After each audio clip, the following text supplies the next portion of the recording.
भारत देश को अपने अखंड भारत के रूप में कब तक देख लेंगे? देखिए, कब तक मैं नहीं बता सकता ना, वो ग्रह ज्योतिष वगैरह देखना पड़ेगा मुझे, उसका मैं जानवरों का डॉक्टर हूं। लेकिन यह बताता हूं कि आप अगर उसको करने जाएंगे तो आपके बूढ़े होने के पहले से आपको दिखेगा, क्योंकि अब परिस्थितियां ऐसी करवट ले रही। जो भारत से अलग हुए उनको लगता है कि वो गलती हो गई, हमको फिर से भारत होना चाहिए। लेकिन वो मानते हैं कि भारत होना यानी नक्शे की रेखाएं पोंछ डालना, ऐसा नहीं है। केवल उससे नहीं होगा। भारत होना यानी भारत के स्वभाव को स्वीकार करना।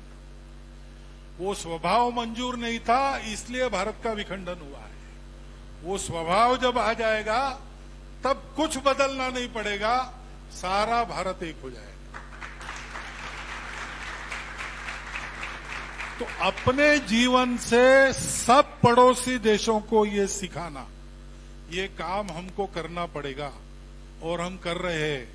हम मालदीव को पानी पहुंचाते हैं, श्रीलंका को पैसा पहुंचाते हैं, नेपाल में भूचाल में मदद पहुंचाते हैं, बांग्लादेश को मदद, सबको मदद कर रहे हैं और ये बताकर कर रहे हैं। उनको भी मालूम है। सार्क का अध्यक्ष बनते समय प्रेमदासा का भाषण मैंने सुना है। वो 1992 की बात है, 92-93 की।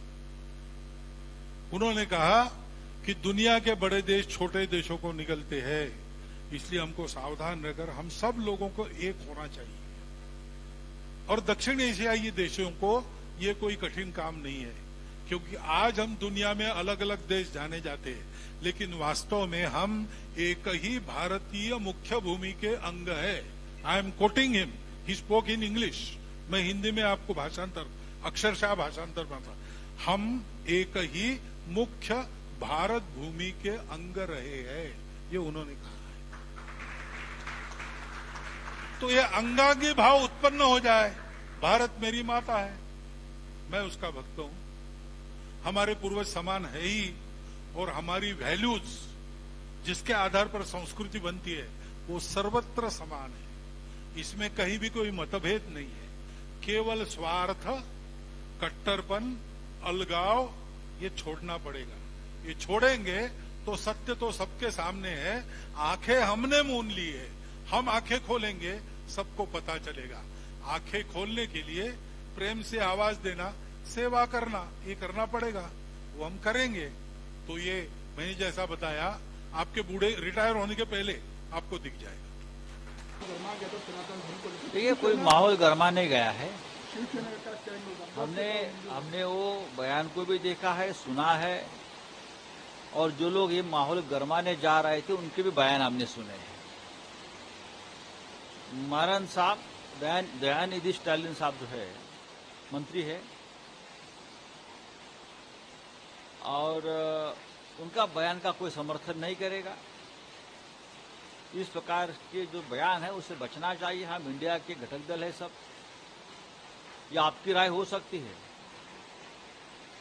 ये डीएमके की राय हो सकती है, द्रविड़ संस्कृति की राय हो सकती है, लेकिन इस देश में लगभग 90 करोड़ हिंदू रहते हैं, उनकी आस्था है। मुसलमान रहते हैं, पारसी है, जैन है, लिंगायत समाज के लोग हैं, सभी की अपनी अपनी आस्था होती है। आप उनकी आस्था को ठेस नहीं पहुंचा सकते। अपनी व्यक्तिगत राय है, अपनी पार्टी की राय है, अपने तरफ रखिए, अपने राज्य में रखिए। इस प्रकार से पूरा देश का माहौल जो है वो बिगड़ गया। भारतीय जनता पार्टी के हाथ में कोई ऐसा हथियार न लगे जिसकी वजह से हमारे पर हमले करते रहे। हमने आज हमारी बात रखी है। एम.के. स्टालिन साहब बहुत रिस्पेक्टेबल नेता है, देश उसको मानता है। वो भी हमारे साथ एक युद्ध में उतरे हैं। ऐसे समय में स्टालिन साहब की जो सिपाही सलाहकार है वो थोड़े बचकर बयान करे तो इंडिया जो है उसमें रुकावट नहीं आएगी।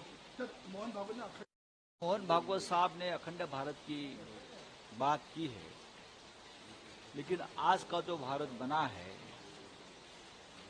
स्वतंत्र संग्राम से, उसमें आप कहाँ थे? आप तो ब्रिटिश सरकार की वकालत कर रहे थे सब लोग। भारत किसने बनाया है? जिसने भारत बनाया है, जिसने भारत को गुलामी से मुक्त किया है, उनको ही इस प्रकार की बातें करने का अधिकार है। ये आपकी भावना हो सकती है, हमारी भी है। जो हमारा कश्मीर का हिस्सा पाकिस्तान के कब्जे में है, उसको लाना चाहिए, लोग चाहते हैं। हम तो यही चाहेंगे अफगानिस्तान, ईरान तक हमारे पेशवाओं ने तलवार चलाई थी और एक देश बनाया था अटक के पार। हम चाहेंगे पूरा अखंड भारत होना चाहिए, लेकिन बात करने से चुनाव जब आता है तो चुनावी जुमले नहीं है, नहीं ये चुनावी जुमले नहीं है।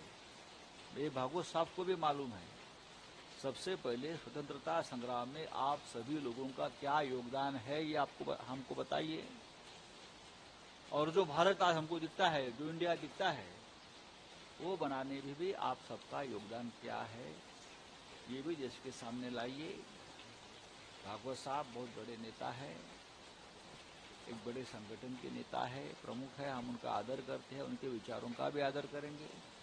लेकिन ये बात है, उस बारे में आपको सामने आकर बताना पड़ेगा। इंडिया भारत नाम होने जा रहे हैं, भारत नाम होने जा रहा है इंडिया का, ऐसा बात चल रही है। होने दो ना, भारत तो भारत ही है, उसमें नई बात क्या है? हम तो यहाँ भारत ही पुकारते हैं ना। भारत हो, इंडिया हो, हिंदुस्तान हो, देश तो देश है। बार बार नाम बदलने से क्या होता है? कुछ नहीं होता है।